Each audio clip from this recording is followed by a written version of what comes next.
On lance le jingle ?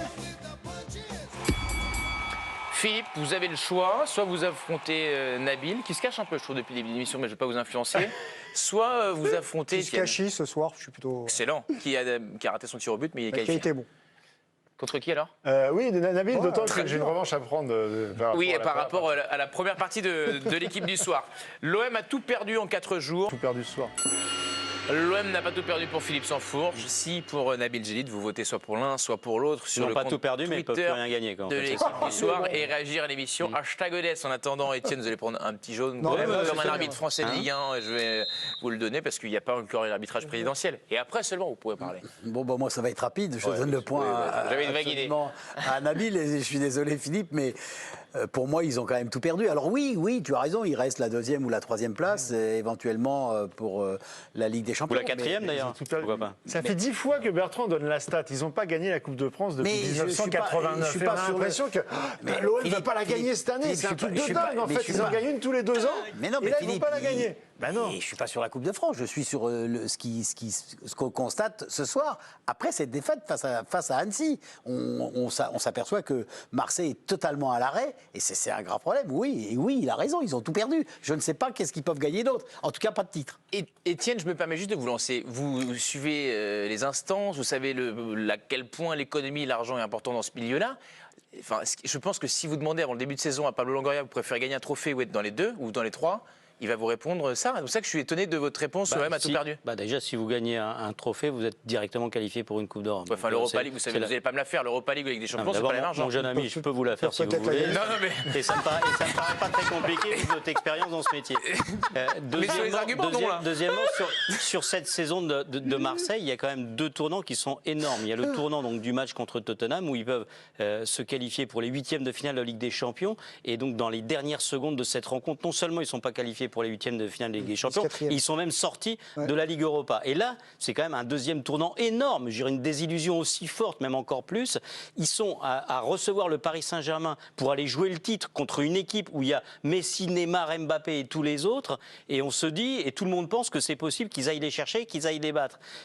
Ils se font exploser finalement, ils perdent 3-0 et derrière ils se font sortir de la Coupe de France. Mais Philippe va nous expliquer, non, c'est une saison qui va pour Marseille, c'est pas mal. Il aura le temps d'avoir d'autres arguments et Olivier également. Peut-être meilleur, non, ce serait bien qu'il y en ait des meilleurs aussi. Non, mais ça c'est pas très sympa de votre part, c'est pas très bon camarade. C'est pas toujours sympa, je le sais. Des fois je dis les choses. Vous êtes injuste même surtout. Giovanni Castaldi, pour sa dernière intervention à Marseille, lui qui était là en pèlerinage, il a fait une razzia sur ces 2 rencontres contre Paris et contre Annecy. Giovanni, est-ce qu'à cause de vous, l'OM a tout perdu en 4 jours ou pas?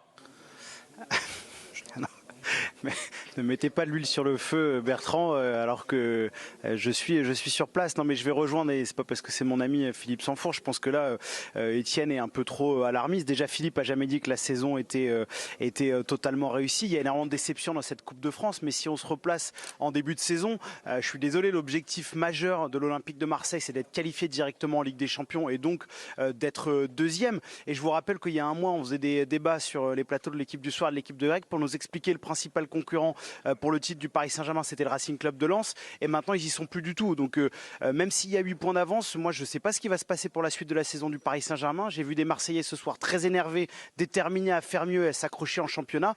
Donc je veux bien qu'on ait des devins et qu'ils nous prédisent déjà ce qui va se passer au soir de la 38e journée, mais il reste encore un peu de temps et il ne faut pas trop vite enterrer les Marseillais. Je pense qu'ils vont réagir parce que c'est un groupe qui réagit bien généralement cette saison. Voilà, Bertrand, je remercie Nicolas Chebriand, excellente présentation à vous. Merci beaucoup, Giovanni Castaldi, accompagné de Nicolas Chebriand. Olivier Rodriguez. Moi, je voulais juste dire que ce soit avec le match contre le Paris Saint-Germain pour un titre qui avait été évoqué, ou ce soir pour cette élimination surprise en Coupe de France, ils ont perdu des matchs, mais ils ont perdu aussi des illusions. Et ça compte pour la suite. Et la suite, elle est compliquée parce qu'il y a Rennes qui avance. Et la suite du calendrier, elle est très compliquée pour l'Olympique de Marseille. Donc il y a Giovanni qui vient de dire qu'ils allaient se méfier de la suite et qu'il les a vus très énervés ce soir. Je leur souhaite beaucoup de réussite, mais en tout cas, ça va être difficile. Ça, c'est du jamais vu. C'est vrai que c'est du rarement vu. Mais c'est du rarement vu. Si j'étais à ta place, moi je partirais. Après, après, Nabil, quand on dit l'eau s'amouille et qu'il pleut, on a plus de chances de gagner quand même. là. Bah non, mais franchement. Non, mais. Voilà, Philippe. Non, mais il nous a expliqué, la saison réussie de l'Olympique de Marseille, qui allait éventuellement essayer de s'accrocher à une deuxième place après avoir pensé faire le doublé et aller plus loin en Ligue des Champions. Et forcément, ça se paye, mon Philippe, ça se paye. On revient un petit peu dans le calme et avec forcément moins de sourire puisque c'était l'information de cette fin de matinée.